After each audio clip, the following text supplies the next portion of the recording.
দেখতে চাইলে আল্লাহ মুসার দেখা দিতে পর্যন্ত রাজি না। আর আপনার আমার প্রাণের রাসূলকে আমার আল্লাহ নিজেই দাওয়াত দিয়েছে। আল্লাহ বলেছে, ও পৃথিবীর মানুষ, তোমরা সবাই শুনে রাখো, ও আমার বান্দারা, আমার সৃষ্টি সকলের উদ্দেশ্যে আল্লাহ জানিয়ে দিলেন, আল্লাহ শুধু আল্লাহর হাবিবকে মেরাজ করান নাই, শুধু জিবরাইলকে খাদেম বানান নাই, আমার আল্লাহ জানিয়ে দিয়েছে আমি আমার হাবিবের 4-5টাকে আমি বরকতময় করে দিয়েছি। সূরা সূরা কন্যা সুবহানাল্লাহ। এই জন্য আমি আজকে শুরুতেই বলেছি, ওমা আরসালনাকা ইল্লা রাহমাতাল লিল আলামিন।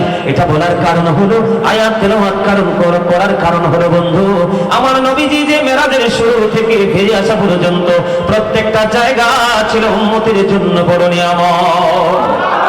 জোরে জোরে কন্যা সুবহানাল্লাহ।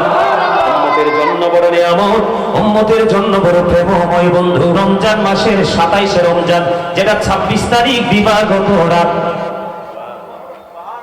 আল্লাহ রাসূল যখন মেরাজে যাবেন, যেই দিন যেই মুহূর্তে মেরাজের উদ্দেশ্যে রওনা দিবেন, তখন তিনি উম্মে হানির ঘরে ঘুমন্ত ছিলেন। উম্মে হানির ঘরে বন্ধু তিনি ঘুমিয়েছিলেন। জিবরাইল চলে আসলেন, হযরত মিকাঈল আলাইহিস সালাম চলে আসলেন। আসার পরে আমার রাসূলকে ডাকলেন, বন্ধু ইয়া রাসূলুল্লাহ, ইয়া হাবিবাল্লাহ, নবী গো, এখনো আপনি ঘুমান? আজকে তো আপনার আল্লাহর ডাকে সারাদিন মেরাজে যাওয়ার কথা। জোরে জোরে বলেন না সুবহানাল্লাহ। বিবের মেরাজে যাওয়া থেকে, আবারও বলছি, যাওয়া থেকে ফিরে আসা পর্যন্ত প্রত্যেকটাই মুমিনের জন্য, প্রেমিক উম্মতের জন্য শিক্ষা এবং বড় বড় প্রেম। আমি আপনাদেরকে বলে দেই, আল্লাহ রাসূলকে যখন মেরাজে নিয়ে যাবেন জিবরাইল, জমজমের কিনারায় নিয়ে গেছে। জমজমের কিনারায় নিয়ে যাওয়ার পরে ওনার সিনা মোবারক সাক করা হয়েছে। সুবহানাল্লাহ বলেন না। বন্ধু, আমাদের দেশে অনেক আলেম ওলামা বলে উম্মতের জন্য শিক্ষা, ঈমানকে মজবুত করার আলোচনা। আমাদের দেশে অনেক আলেম ওলামারা বলে নবীজি নাকি আমাদের মতো। যেটা বলেন না নাউজুবিল্লাহ। নবীজি আজ থেকে 1000 বছর আগে আমার আপনার প্রাণের রাসূল চ্যালেঞ্জ করেছেন, ওয়ালা আইয়াকুম মিসলি, তোমরা কে আছো রে আমার মতো? কেউ হাত তোলে নাই। কারণ হাত তুলবে কি করে? আমার নবীর মতো বেনজির বেমিসাল আর কেউ তোলে, ঠিক কিনা বলেন? এই জন্য আল্লাহ হযরত বলেছেন, খালিকি কুল্লি আপকো মালিকি কুল বানা দিয়া, দোনো জাহাঁ আপকে কবজায় ইখতিয়ার মে। জোরে জোরে বলুন আল্লাহু আকবার। আল্লাহ হযরত বলে দিয়েছেন, ইয়া রাসূলুল্লাহ,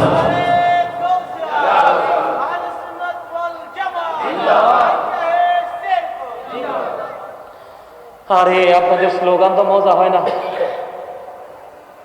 নারাই দিলে মন মতো করে দিতে হয়। এও আওয়াজ দিছে, আপনারা সবাই সুর মিলান না, তাইলে তো হয়, ঠিক না? অসুস্থ মানুষের মতো না, মনে হয় যে সপ্তাহখানিক আপনারা খাবারই খান না, মাঝে মাঝে আপনাদের পাওয়ারটা একটু আসে, এরপরে মনে হয় যে শর্ট করে কারেন্ট আবার চলে যায়, ঠিক না? ঠিক। আরে আরো জোরে।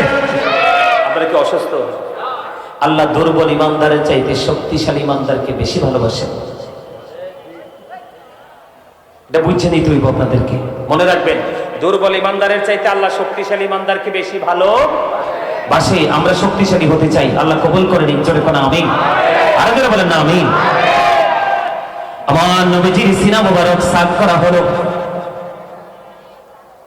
সিনা সাক করা হয়েছে, তার মানে ওপেন হার্ট সার্জারি হয়েছে, যেটাকে আমরা বাঙালি সাজা ভাষায় বলি অপারেশন।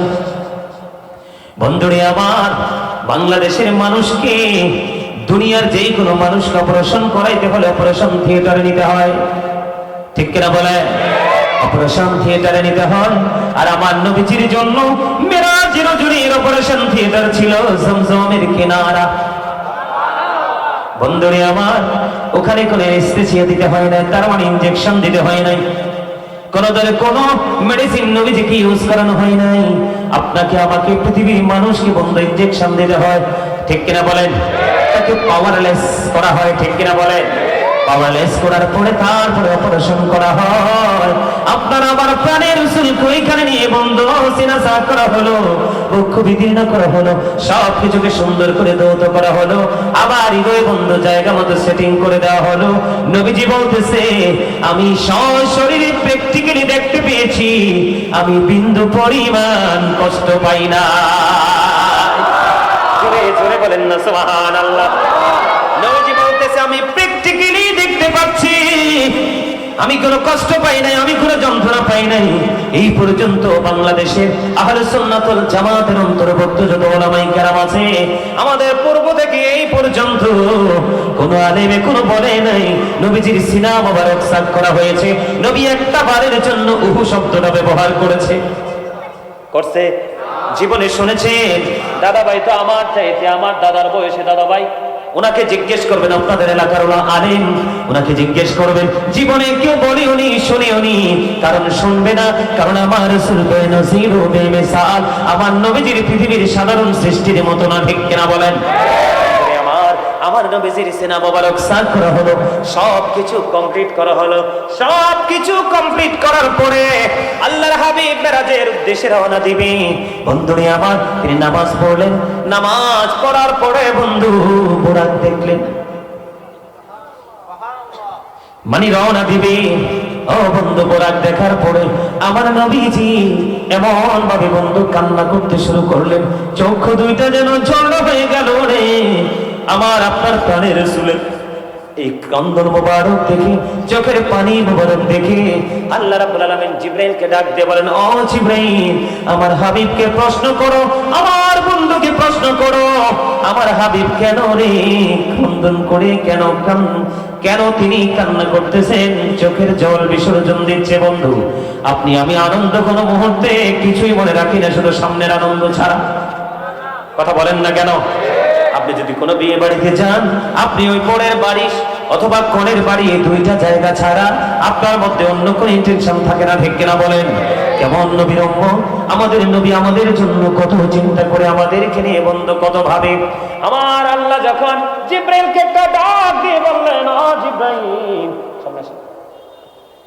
জিবরাইলকে একটা ডাক দিয়ে বললেন, ও জিবরাইল, আমার হাবিবকে প্রশ্ন করো গো, আজকে আনন্দের দিনে, আজকে খুশির দিনে, এমন প্রেমময় মুহূর্তে আমার হাবিব কেন রে ক্রন্দন করে?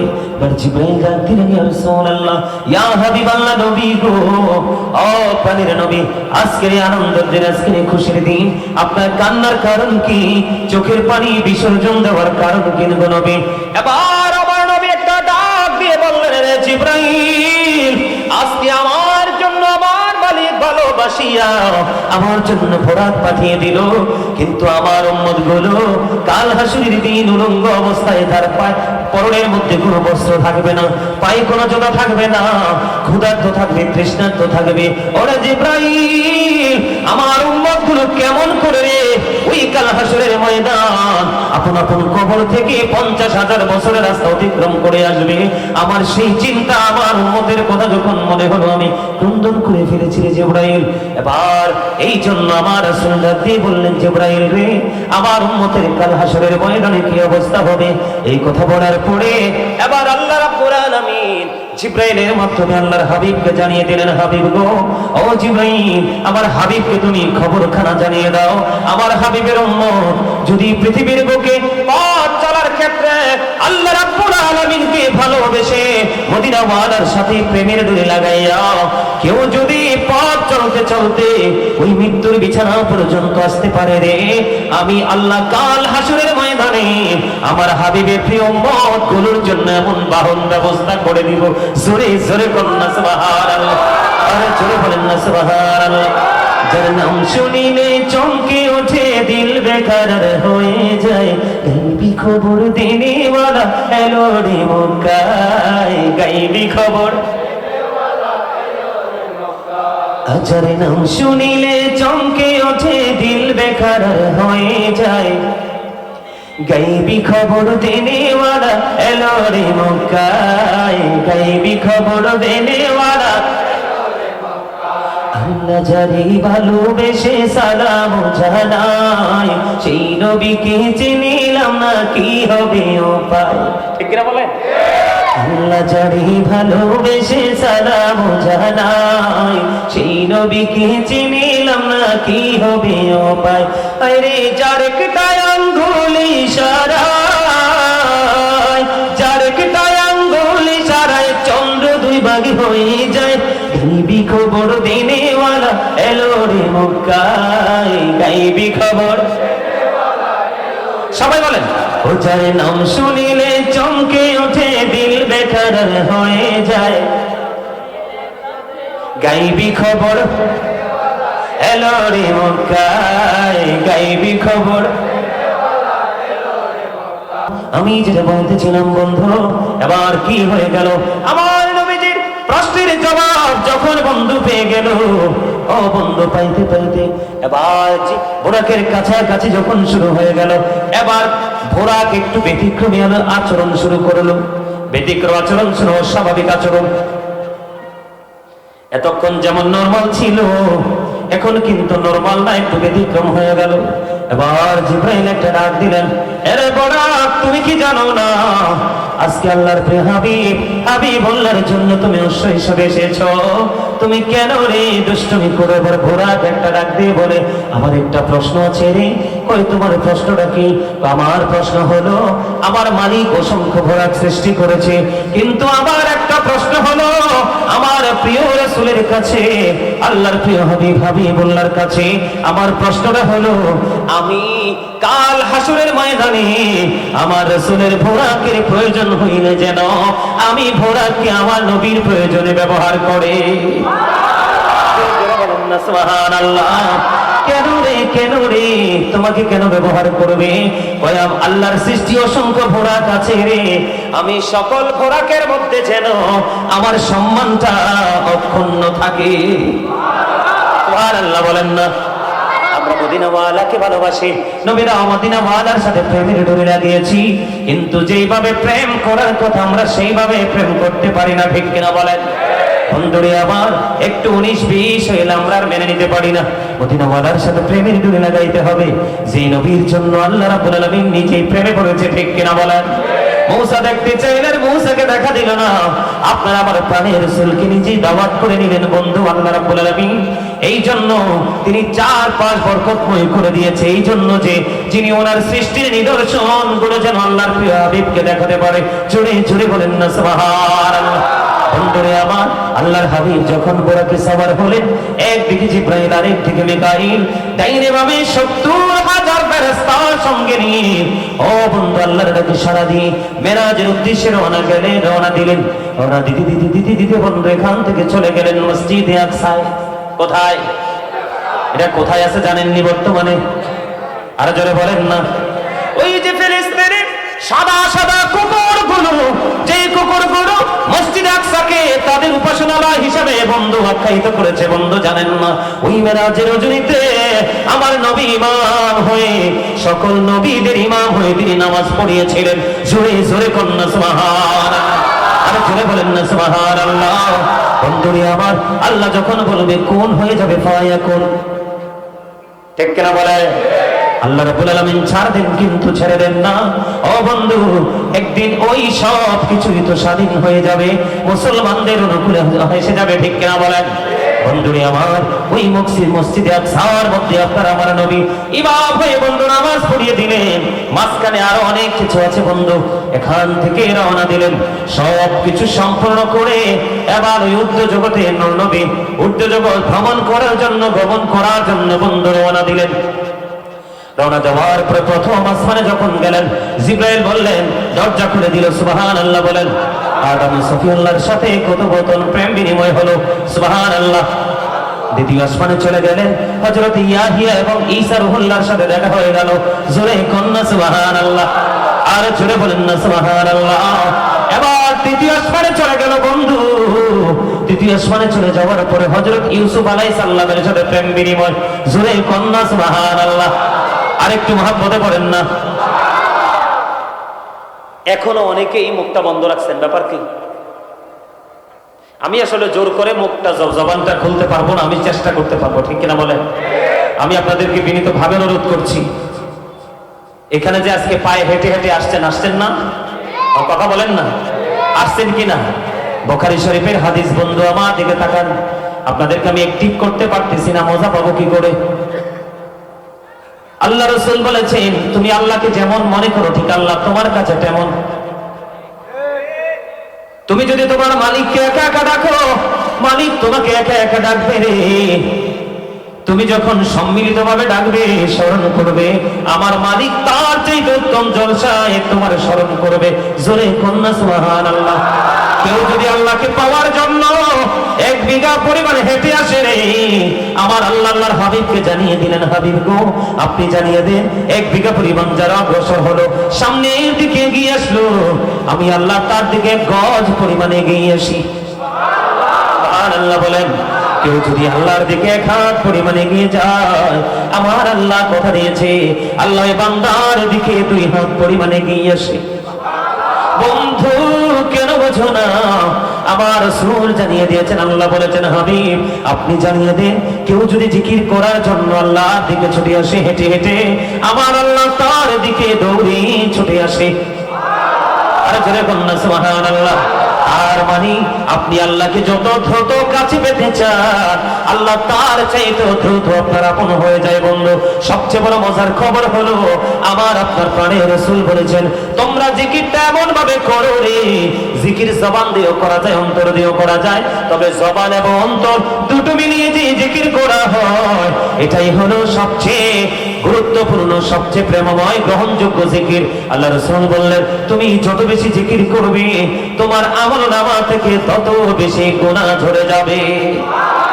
আমি আপনাকে एग्जांपल দেই বন্ধু, এই মুহূর্তে আমার কাছে সহজ একটা एग्जांपल হলো, এই যে দেখেন আমার সামনে টিস্যুর বক্স, একটা টিস্যু হাতে নিলাম, জাস্ট एग्जांपल। এই যে আমি এখানে মনে করলেন ময়লা আছে, কি আছে, আমি টিস্যু দিয়ে চাপ দিয়ে দিলাম, ময়লাগুলো ক্লিন হয়ে গেল, পরিষ্কার হয়ে গেল, আমি টিস্যুটাকে পেঁচিয়ে ফেলে দিলাম, শেষ। ঠিক কিনা বলেন? এই মুহূর্তে ময়লাটা পরিষ্কার করার উপকরণ হিসাবে ব্যবহার করেছে কি? টিস্যুটা। আমার মালিক বলছে মানুষ অপরাধ করবে, এটাই স্বাভাবিক, কারণ চিরশত্রু শয়তান আমার মালিক আমাদেরকে দিয়েছে পরীক্ষার জন্য। ঠিক কিনা বলেন? এটা আপনারা জানেন কিনা জানি না। পরীক্ষা করিতে শুধু বান্দার ঈমান, শয়তান পাঠিয়েছে মালিক সুবহান। দেখি বান্দা শয়তানের ধোকায় পড়িয়া, ঠিক থাকে কি যায় আমাকে ভুলিয়া, আপন কালাম বেছে পড়মিয়েছেন খোদা, আর বান্দা শয়তান থেকে থাকো জুদা। এই কথা কি ব্রেইনে ঢুকছে? আবার বলি, মুখস্থ করেন। পরীক্ষা করিতে শুধু বান্দার ঈমান, শয়তান পাঠিয়েছে মালিক সুবহান। দেখি বান্দা শয়তানের ধোকায় পড়িয়া, ঠিক থাকে কি যায় আমাকে ভুলিয়া, আপন কালাম বেছে পড়মিয়েছেন খোদা, আর বান্দা শয়তান থেকে থাকো জুদা। আল্লাহ বলেছেন বন্ধুরে আমার, ইন্না শাইতানা লাকুম আদুউন ফাত্তাখিযুহু আদুওয়া, শয়তান তোমাদের দুশমন, থেকে দুশমন বলে গণ্য করতে হবে। আর মুমিন মুত্তাকি যারা, আমার আল্লাহ তাদের সম্পর্কে বলে দিয়েছে ইন্না কাইদা শাইতানি কানা দাঈফা, শয়তান ডিসিপশন ইজ ভেরি উইক। ঈমানদারের জন্য শয়তানের ধোঁকা একেবারে দুর্বল, হাজার চেষ্টা করলেও ঈমানদারকে আটকাতে পারে না। সুবহানাল্লাহ। আরে জোরে বলেন না সুবহানাল্লাহ। এই জন্য বন্ধু বলে দিলাম আমি আপনাদেরকে বুঝে নিতে হবে, আল্লাহ রাসূল বলে দিয়েছেন বন্ধু শয়তানের ধোঁকায় পড়ে মানুষ অন্যায় করবে, এটাই স্বাভাবিক, কিন্তু আবার যখন তওবা করবে আমার মালিক তাকে ক্ষমা করে দেবে। এর মানে এইটা না যে তুমি জানার বোঝার পরেও তুমি পাপ কাজে লিপ্ত হবে। আল্লাহ রাসূল এই জন্য জানিয়ে দিয়েছে তোমরা বেশি বেশি করে জিকির করো। পৃথিবীতে যেমনি ময়লা পরিষ্কার করার কোনো না কোনো উপকরণ রয়েছে, যেমন আপনার শরীরে কাপড়ে ময়লা লাগছে, পরিষ্কার করার উপকরণ হলো বন্ধু কি বলা হয় এটাকে? সার্ফ এক্সেল, ঠিক না ভাই? হুইল পাউডার অথবা সাবান, ঠিক না ভাই? ঠিক আছে এই কথা। ঠিক তেমনি ভাবে মানুষের মনের ঘরের ময়লা দূর করার জন্য, মানুষের মনের ঘরের ময়লা দূর করার জন্য উপকরণ হলো মাওলার জিকির। জোরে জোরে বলেন না সুবহানাল্লাহ। তাহলে জিকির সুবহানাল্লাহ আলহামদুলিল্লাহ আল্লাহু আকবার বলতে দ্বিধা করবেন নি, আওয়াজ তুলে প্রাণ খুলে আল্লাহর জিকির করবেন, কারণ জিকির করলেই মাওলার দিদার সহজ হয়ে যায়। ঠিক না বলে? বন্ধুরে আমার রাসূল চলে গেলেন কোথায়? তৃতীয় আসমানে ওখানে গিয়ে বন্ধু কার সাথে দেখা হলো? হযরত ইউসুফ আলাইহিস সালামের সাথে। জোরে বলেন না সুবহানাল্লাহ। বন্ধু চতুর্থ আসমানে হযরত হারুন আলাইহিস সালামের সাথে। জোরে কন্যা সুবহানাল্লাহ। চতুর্থ আসমানে হযরত ইদ্রিস আলাইহিস সালামের সাথে। জোরে কন্যা সুবহানাল্লাহ। পঞ্চম আসমানে হযরত হারুন আলাইহিস সালামের সাথে। ষষ্ঠ আসমানে বন্ধু মুসা কালিমুল্লাহর সাথে। আর সপ্তম আসমানে হযরত ইব্রাহিম খলিলুল্লাহর সাথে। জোরে জোরে বলেন না সুবহানাল্লাহ। আর জোরে বলেন না সুবহানাল্লাহ। বন্ধুরে আমার, দিদার হলো, কথোপকথন হলো, সালাম বিনিময় হলো। এবার কোথায় গেলেন? আস্তে আস্তে আস্তে আস্তে করে চলে গেলেন সিদরাতুল মুনতাহায়। জোরে কন্যা সুবহানাল্লাহ। সিদরাতুল মুনতাহায় চলে গেল।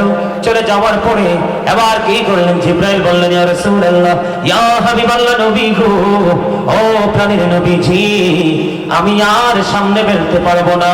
সামনে যদি অগ্রসর হই তাহলে আল্লাহর নূরের তাসাল্লিতে পড়ে ছাই হয়ে যাব। জোরে জোরে কন্যা আরেকবার আল্লাহু আকবার। এখন আল্লাহ রাসূল আল্লাহর সাথে সরাসরি আল্লাহর আরশে গিয়ে দেখা করছে কিনা বলেন? আমি তো ওয়াজ করবই, পরে করবো, আগে আপনাদেরকে জানতে চাই, এটা বিশ্বাস করেননি? মাঝখানে পর্দা ছিল নাকি সশরীরে ছিল? সশরীরে। আহলুস সুন্নাতুল জামাতের অন্তর্ভুক্ত যারা, তাদের আকীদা হলো আপনার আমার প্রাণের নবী সশরীরে আল্লাহর সাথে দিদার হয়েছে, কথোপকথন হয়েছে। জোরে জোরে কন্যা সুবহানাল্লাহ। বন্ধুরে আমার, এবার কি করলেন? ওখানে গিয়ে জিবরাইল বললেন, ইয়া রাসূলুল্লাহ, আমি আর যেতে পারবো না, আমার স্টেশন এখানে শেষ। আপনাকে নেওয়ার জন্য আল্লাহর আরশ পর্যন্ত, আপনাকে নেওয়ার জন্য এবার আসবে রাফরাফ। জোরে কন্যা সুবহানাল্লাহ। বন্ধুরে আমার, কিন্তু ওই সিদরাতুল মুনতাহায় গিয়ে চারটা নহর নবীজি দেখতে পাইলেন। কয়টা? আরো জোরে বলেন না। এর মধ্যে চারটার মধ্যে ও বন্ধু দুইটা হলো জান্নাত থেকে। কোত্থেকে? জান্নাত থেকে।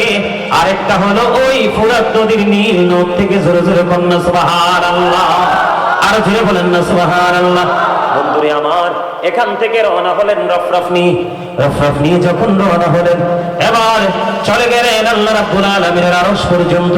আল্লাহর আরশের যাওয়ার পরে, আল্লাহর আরশের গেইটে যাওয়ার পরে আল্লাহর প্রিয় হাবিবুল্লাহ পা মুবারক থেকে পাদুকা মুবারক খুলতে চায়। আল্লাহ রাব্বুল আলামিন একটা ডাক দিলেন। আল্লাহ রাব্বুল আলামিন একটা ডাক দিয়ে বললেন, হাবিবি গো, আপনি জুতা মুবারক নিয়ে আপনি আমার আরশে প্রবেশ করুন। এবার আপনার আমার প্রাণের রাসূল একটা ডাক দিলেন।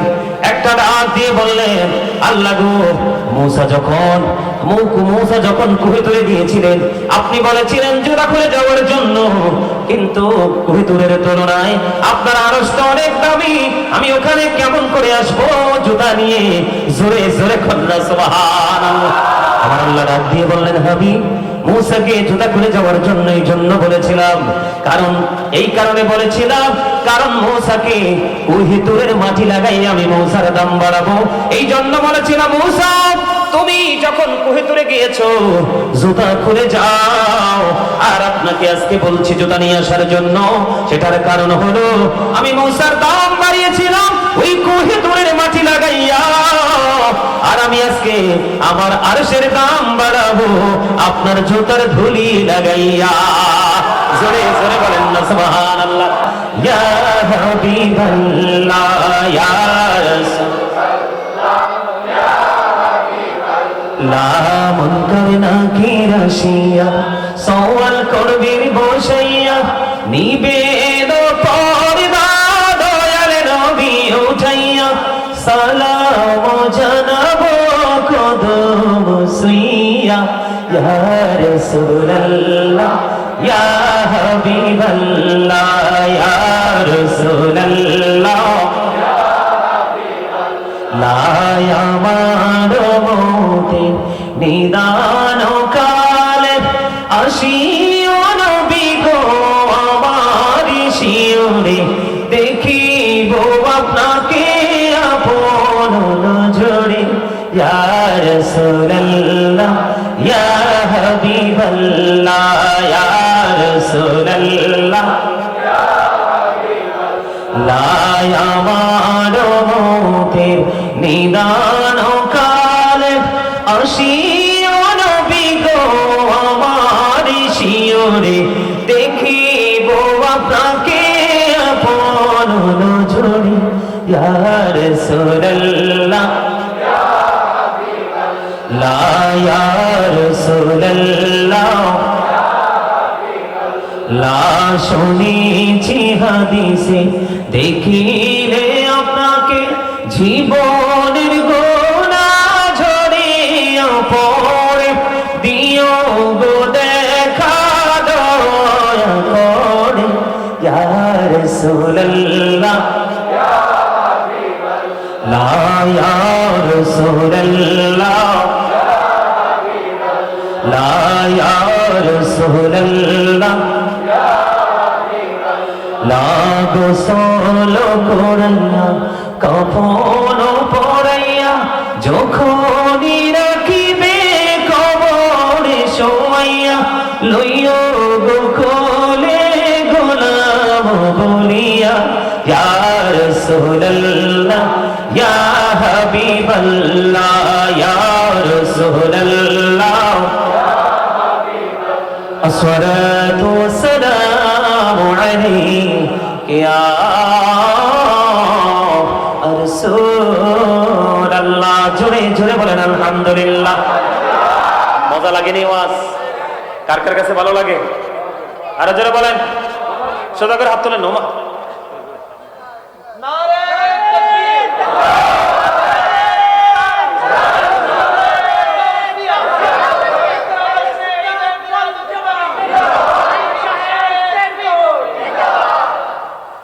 মানুষের সারা জীবন শুনছি যে শরীরে ক্লান্তি আসে, হাতে ক্লান্তি আসে, এটা তো আর শুনি নাই জীবনে। হাত যে তুলছেন মনে হয় যে হাত একেবারেই অসুস্থ। একদম সোজা করে হাত তুলে নিয়ে দেখান, একদম সোজা করে, একদম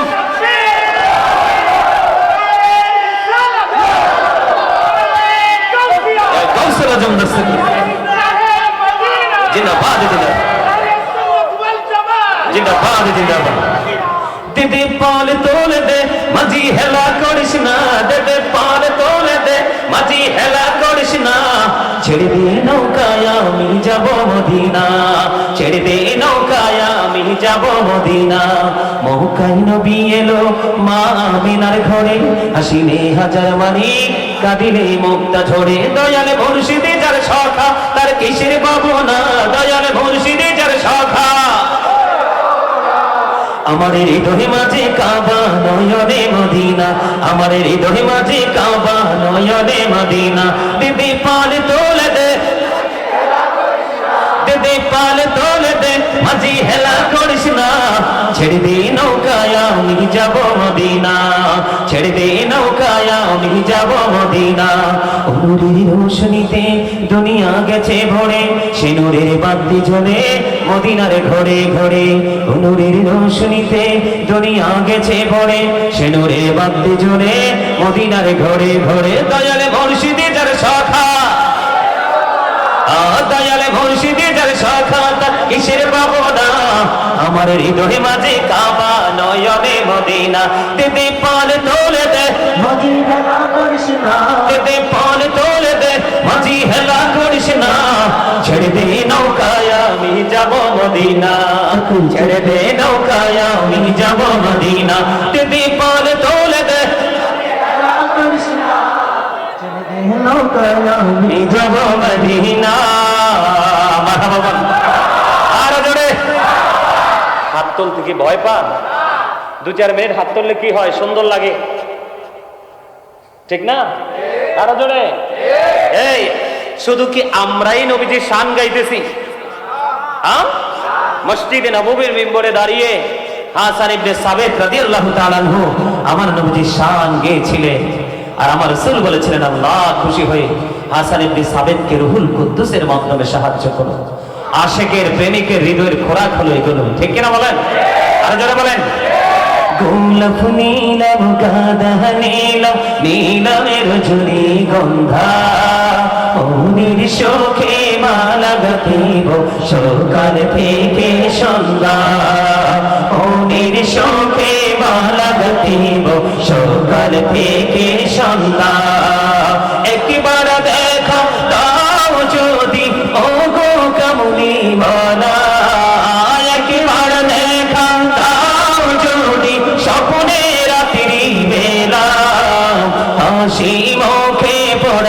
তোমায় হাজার ফুলের মালা বলো ইয়া রাসূলুল্লাহ ইয়া হাবিবাল্লাহ বলো ইয়া রাসূলুল্লাহ ইয়া হাবিবাল্লাহ গোলাপ নীলম গাঁদা নীলম নীলমে রজনীগন্ধা মনির শোকে মালা গাঁথিব সকাল থেকে সন্ধ্যা একবার দেখা দাও যদি ও গো কামলি ওয়ালা একবার দেখা যদি সোনের বেলা হাসি মুখে পরাব তোমায় হাজার ফুলের মালা হাসি মুখে পরাব তোমায় হাজার ফুলের মালা রাসূলুল্লাহ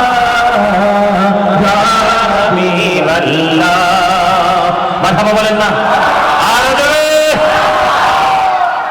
আমার জীবনে চট্টগ্রামে যত মাহফিল করছি প্রতি বছর সবচেয়ে বেশি প্রোগ্রাম করি চট্টগ্রামে, সারা বাংলাদেশে যা করি তার চেয়েও বেশি। যেমন ঈদে মিলাদুন নবীতে আমি যতগুলো প্রোগ্রাম করেছি সবগুলো চট্টগ্রামে।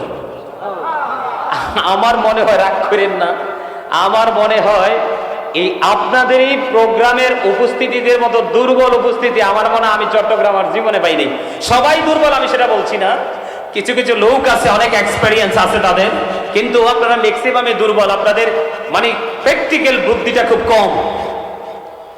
গজল শুনলে মিয়া পাগলও তার রাস্তা ছেড়ে চলে আসে, ঠিক কিনা বলেন?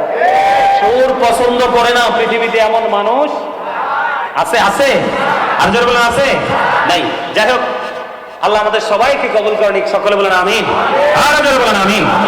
বন্ধুরে আমার, আমার নবী আপনার নবী জাহানের বাদশা নবী রাহমাতুল লিল আলামিন ও পাদুকা মোবারক খুলতে চাই। আমার আল্লাহ ডাক দিয়ে বলেন না না না হাবিব, আপনি আপনার পাদুকা নিয়ে আমার আরশে কদমটা বাড়িয়ে দেন।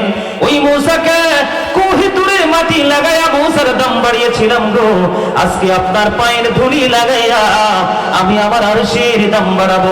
জোরে জোরে কন্যা সুবহানাল্লাহ। বন্ধু, এটা আমার জন্য কত বড় নিয়ামত। অন্য কোন নবীর উম্মত, অন্য কোন নবীরা আল্লাহর কাছ থেকে অনুমতি পায়নি, যাওয়া তো থাক দূরে। আর আপনার আমার প্রাণের নবী এমন ভাবে গিয়েছে বন্ধু, চারপাশ আল্লাহ বরকতময় করে দিয়েছে। আল্লাহ নিদর্শন গুলো দেখিয়েছেন। জোরে জোরে কন্যা সুবহানাল্লাহ। আল্লাহর সাথে দেখা হয়ে গেল। আল্লাহর হাবিবকে আল্লাহ প্রশ্ন করলেন, হাদিস শরীফের মধ্যে এসেছে বন্ধু হাবিব, আসমানে ফেরেশতারা কি নিয়ে বিতর্ক করছে? আপনার আমার প্রাণের রাসূলকে আল্লাহ রাব্বুল আলামিন প্রশ্ন করলেন, আল্লাহর বন্ধুকে। আমাদের দেশে কিছু মৌলবী বের হইছে, দেখবেন নবীজি নাকি আল্লাহর সাথে সরাসরি দেখা করে নাই, নবীজির সাথে নাকি মাঝখানে পর্দা ছিল। আল্লাহ যদি আল্লাহর হাবিবকে পর্দার বাহিরে রাখবে, তাহলে তো আল্লাহ এত দূর প্রেমের বাগানে নেওয়ার কোনো দরকার ছিল না। ঠিক কিনা বলেন? বুঝে আসে কি আসে না? বন্ধু, আমার রাসূলকে প্রশ্ন করলেন আমার আল্লাহ হাবিব, আসমানে ফেরেশতারা কি নিয়ে বিতর্ক করতেছে? এবার আল্লাহ রাব্বুল আলামিন বললেন, আল্লাহ যখন প্রশ্ন করলেন, হাবিব বললেন, আল্লাহ গো, এই খবর তো আপনি ভালো জানেন। এই উত্তর দিতে দেরি আপনার আমার প্রাণের রাসূল তিনি বলেছেন, বন্ধু, আল্লাহর হাবিবের দুই কাঁধ মোবারকের মধ্যখানে আল্লাহর কুদরতি হাত রেখে দিলেন। জোরে জোরে কন্যা সুবহানাল্লাহ। আরে জোরে বলেন না সুবহানাল্লাহ। বন্ধুরে আমার, আল্লাহ রাসূল আজকে আসার সময় গাড়িতে যখন উঠবো, তখনও বন্ধু রওনা দেওয়ার সময়ও এই হাদিসগুলো চোখে দেখে দেখে এসেছি বন্ধু।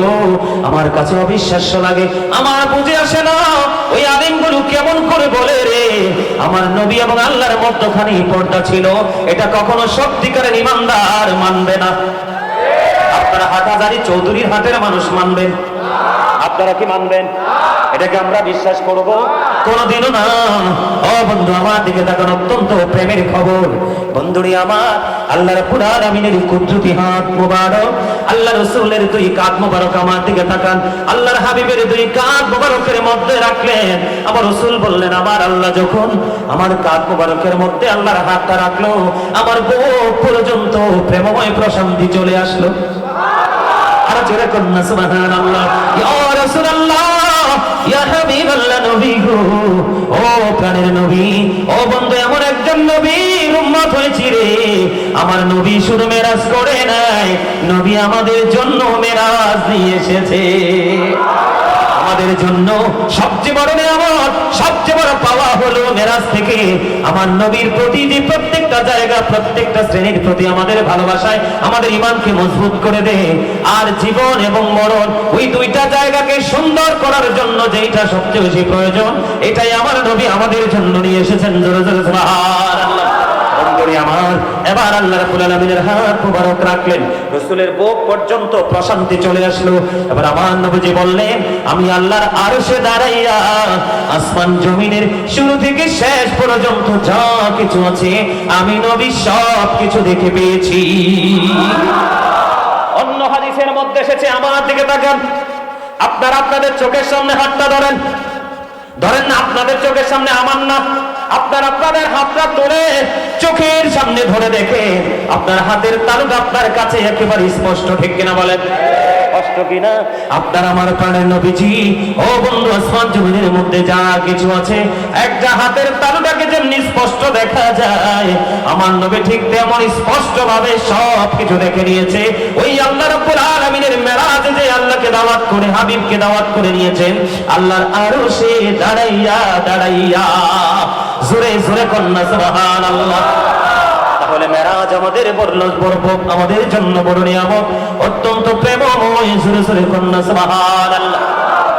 বন্ধুরে আমার, আল্লাহ রাব্বুল আলামিন আল্লাহর হাবিবকে নিলেন। এখন রাসূল বললেন, আল্লাহ গো, আমার জন্য তো আপনি মেরাজ বরাদ্দ দিলেন, কিন্তু আমার উম্মত যদি মেরাজ চায় আপনি কি, আমি কি দিব? তখন আল্লাহ রাব্বুল আলামিন আল্লাহর হাবিবের জন্য মেরাজ বরাদ্দ দিয়ে দিলেন 50 ওয়াক্ত নামাজ। কত ওয়াক্ত? আরো জোরে বলেন না, কত ওয়াক্ত? 50 ওয়াক্ত নামাজ আমাদের জন্য মেরাজ দিয়ে দিলেন। বন্ধুরে আমার, আমার নবীজি মেরাজে যাওয়ার পরে জান্নাত দেখলেন, জাহান্নাম দেখলেন। সবচেয়ে বড় ভয়ঙ্কর যে খবর, অনেক কিছু আছে বন্ধু, প্রাসঙ্গিক আমি সেইগুলো বলিনি, গুরুত্বপূর্ণ জায়গাগুলো টাচ দিয়ে দিলাম। আমার নবীজি জান্নাতের দিকে যখন নজর দিলেন, জান্নাতের দিকে নজর দিয়ে চাইয়া দেখলেন জান্নাতের মধ্যে গরিব মানুষের সংখ্যা বেশি আর পুরুষের সংখ্যা বেশি। কিসের বেশি সংখ্যা বেশি? গরিব এবং পুরুষ, এই দুইটা শ্রেণী বেশি রে। আর জাহান্নামের দিকে নজর দিয়ে চাইয়া দেখবেন ওখানে ধনী ধনী মানুষ আর মহিলা সংখ্যা বেশি। জোরে কন্যা নাউজুবিল্লাহ। বন্ধু, সবচেয়ে বড় ভয়ঙ্কর খবর হলো রে, আমি জান্নাতের দিকে যাই না রে বন্ধু। এখনকার মানুষের সামনে ওয়াজ করতে গেলে এত ভয়, এত ভীতি, এত ভয়ঙ্কর কথাবার্তা শোনার পরেও মানুষের মধ্যে কোনো পরিবর্তন আসে না। মানুষগুলো শুধুই দুনিয়া নিয়ে ব্যস্ত। আরে বলেন না কেন? আমি আগেও বলেছি, এখন থেকে আগে 2 বার বলেছি, এখনো বলতেছি বন্ধু, আপনার দুনিয়াও লাগবে, আখিরাতও লাগবে। তার কারণ হলো আল্লাহ রাসূলের এক সাহাবী অসুস্থ হলেন, নবীজি দেখতে গেলেন। দেখতে যাওয়ার পরে ওই সাহাবী একটা ডাক দিয়ে বললেন, নবী গো, আমার যত সম্পদ আছে আমি সব আল্লাহর সন্তুষ্টির জন্য কুরবানি করে দেব। রাসূল বললেন, না না না, সব কুরবানি করা যাবে না। আল্লাহ রাসূলকে বললেন, ইয়া রাসূলুল্লাহ, তাহলে অর্ধেক আমি কুরবানি করে দেব। নবীজি তাও বললেন, না না। এরপরে বললেন, ইয়া রাসূলুল্লাহ, তাহলে 1/3, তার মানে 3 ভাগের 1 অংশ। নবীজি বললেন, হ্যাঁ এটা করতে পারো। দ্বিতীয় 2 বার নবীজি কেন না করলেন? আমার নবীজি বলে দিয়েছে, তোমরা মৃত্যুবরণ করার আগে সন্তানকে যতটুকু সম্ভব হালাল উপার্জন দিয়ে তোমরা অর্থ দিয়ে যাও, যেন তোমার ইন্তেকালের পরে সন্তান কারোর কাছে হাত পাততে না হয়। কিন্তু এর মানে এই না যে আমি সন্তানকে প্রভাবশালী বানানোর জন্য আমি সুদ, ঘুষ, অন্যের হক মেরে খাবো, ঠিক কিনা বলা? এই জন্য আমি আপনাদেরকে বন্ধু বলে দিতে চাই, আপনার আমার কি লাগবে? আপনার আমার দুনিয়াও লাগবে, আখিরাতও লাগবে। তবে দুনিয়াকে ভুলে, আল্লাহ রাসূলকে ভুলে দুনিয়া নিয়ে পাগল হওয়া এটা পুরোটাই অভিশাপ। ও বন্ধু, আমি আপনাদেরকে বলে দিতে চাই, আল্লাহর হাবিব জাহান্নামের দিকে নজর দিয়ে দেখলেন ধনী ধনী মানুষ বেশি আর মহিলার সংখ্যা বেশি। এই জন্য আমি প্রায় সময় বলি, প্রায় ওয়াজে বলি, ম্যাক্সিমাম ওয়াজে প্রসঙ্গ আসলে বলি, the rich are not always happy. ধনীরা সব সময় সুখী নয়, the poor are born to suffer. গরিবরা জন্মগ্রহণ করেছে দুঃখ ভোগের জন্য, কিন্তু গরিবের দুঃখ নেমে আসে জীবনে। সবগুলো সমাজের ক্যারেক্টারলেস রিচ ম্যানদের জন্য, ঠিক কিনা বলেন? চরিত্রহীন ধনী মানুষের জন্য গরিবরা অশান্তিতে পড়ে, কথা বলেন। ভুল বলছিনি? চরিত্রহীন ধনী মানুষ, এই জন্য নবীজি জাহান্নামের দিকে নজর দিয়ে দেখলেন জাহান্নামের মধ্যে ধনী মানুষ আর মহিলা বেশি। বন্ধুরে আমার, এর মধ্যে একটা সম্প্রদায়কে নবীজি দেখতে পাইলেন, এক একটা পেট এক একটা ঘরের মতো বড় বড়। বন্ধু খেয়াল করেন, অত্যন্ত ভয়ঙ্কর কথা। এক একটা মানুষের পেট এক একটা ঘরের মতো বড় বড়। জিব্রাইলকে প্রশ্ন করলেন, ও ভাই জিব্রাইল, এই যে ঘরের মতো বড় বড় পেটওয়ালা মানুষগুলো এরা কারা রে? আমার আপনার প্রাণের রাসূল যখন প্রশ্ন করলেন, জিব্রাইল উত্তর দিয়ে দিলেন, নবী গো, এগুলো হলো আপনার নামধারী সুদখোর উম্মতগুলো। আমার রাসূল বললেন, জিব্রাইল রে, এদের পেটের মধ্যে সাপ আর বিচ্ছু দেখা যায়। নাউজুবিল্লাহ বলেন না কেন? আরে আরো জোরে বলেন না নাউজুবিল্লাহ। তাহলে এই সুদ কি খাওয়া যাবে? সুদ যারা খায়, সুদ যারা দেয়, সুদের যারা সাক্ষী হয়, সুদের যারা ইসলাম লেখে, সুদের টাকা মানে আসলে কি বলবো, এটা তো নাপাক জিনিস। এটা কিন্তু 1 টাকা দিলে বাড়তে বাড়তে কয় টাকা হয়? 100 টাকা। 100 টাকা বাড়তে বাড়তে কত হয়? 1000 টাকা। 1000 টাকা বাড়তে বাড়তে হয় কত? 1 লক্ষ টাকা। হয় কি হয় না? আমাদের মধ্যে আছে না নাই? আপনাদের এই চৌধুরীর হাটের মানুষের আসেনি? কমর খোদা মুইয়ান কি হরমু,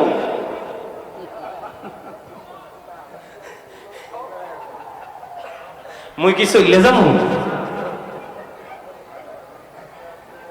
হাসিটাও তো অনেকে দিতে পারেন নাই, মেয়ে হাড়ে ডাকে মরবেন তো। আমার নবীজির হাদিস সুস্থ থাকার জন্য গুরুত্বপূর্ণ ভূমিকা রাখে হাসি, তবে অতিরিক্ত না। কি? আরো জোরে, আরো জোরে। মাঝে মাঝে একটু হাসবেন তো, হ্যাঁ হাসবেন, সবাই হাসির চেষ্টা করবেন তো। আল্লাহ সবাইকে মাঝে মাঝে হাসার তৌফিক দান করুক, অনেক বেশি হাসা থেকে বিরত রাখুক। সকলে বলেন আমিন। অনেক বেশি হাসলে আবার দিল মরে যায়। কি কথা কি বুঝতে পারছেন আমার? কি তাহলে সুদ কি খাওয়া যাবে? আপনি 10 টাকা দিয়ে একটা জামা বানাইছেন, কয় টাকা? এর মধ্যে 9 টাকা হলো হালাল আর 1 টাকা হলো হারাম। এবার সুদের, ঘুষের, চিটারি, বাটপারি, চুরি, ডাকাতির যেটারই হোক, হারাম নাপাক টাকা। এই 1 টাকা 9 টাকার সাথে মিলাইয়া যদি আপনি একটা জামা কিনে এটা দিয়ে নামাজ পড়েন, কিয়ামত হয়ে যাবে, নামাজ আল্লাহর দরবারে কবুল হবে না। লা তাকবালু সালাতুম বিগাইরি তুহুর ওয়ালা সাদাকাতুম মিন কুলুল। পবিত্রতা ছাড়া ইবাদত কবুল হয় না, হালাল টাকা না হইলে দানও কবুল। আবার কি করবেন? নবীজি মেরাজ থেকে আমাদেরকে একটা ট্রেনিং দিয়েছে যে সুদ খাওয়া যাবে, এটা হারামের উপর হারাম, হারাম টু হারাম, ঠিক কিনা বলেন? সুদের কাছে দেওয়া যাবে? এখন তো স্মার্ট ভাষায় বলে ইন্টারেস্ট, ঠিক কিনা বলেন? আবার বলে বেনিফিট, আবার বলে মুনাফা। কয় কি কয় না? না এটা কোন কি? যেটাই বলেন টাকা থেকে টাকা বের করা সুদ। উল্লেখিত 2-1টা প্রক্রিয়া ছাড়া ম্যাক্সিমাম প্রক্রিয়াই সুদ। নাউজুবিল্লাহ বলেন। তো নবীজি মেরাজে কি দেখলেন? সুদখোরের পেট এক একটা ঘরের মতো বড় বড়, আর এই পেটের মধ্যে সাপ আর বিচ্ছু। সাপ বিচ্ছুর চরিত্র কি? ওমা সবাই কি কয় না? আর সরে কাজ কি? সবল দেওয়া, ঠিক না বলেন? এই দুনিয়ায় তো বাঁচতে পারেন, লাঠিয়াল বাহিনী দিয়ে পার হয়ে যেতে পারেন, পারে না? কিন্তু কবর, ফিউচার, তার মানে ভবিষ্যৎ।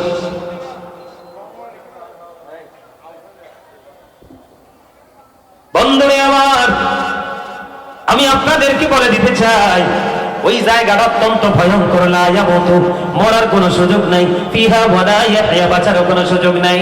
ওয়া মা হুম আনহা বিগাইবিন, ওখান থেকে পালাইবারও কোনো সুযোগ নাই। উপায় আছে নি? তো সুদের কাছে যাইবো? আমরা যাবো? নবীজি ওখানে গিয়ে যখন ভয়ঙ্কর পরিস্থিতি দেখলেন, তাহলে আমরা কি করব না? সুদ খাবো না, সুদের সাক্ষী হব না, সুদ নিব না, সুদ দিব না।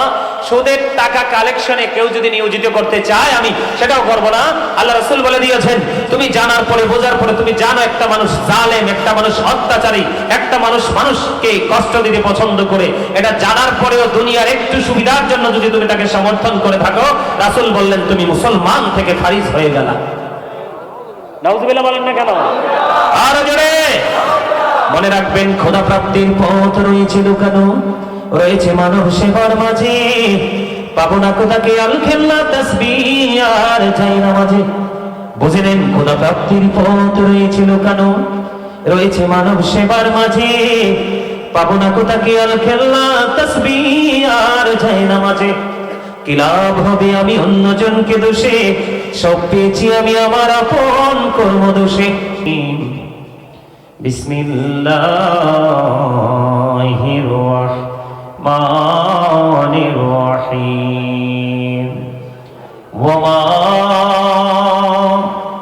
আরসালনাকা ইল্লা রাহমাতাল লিল আলামিন।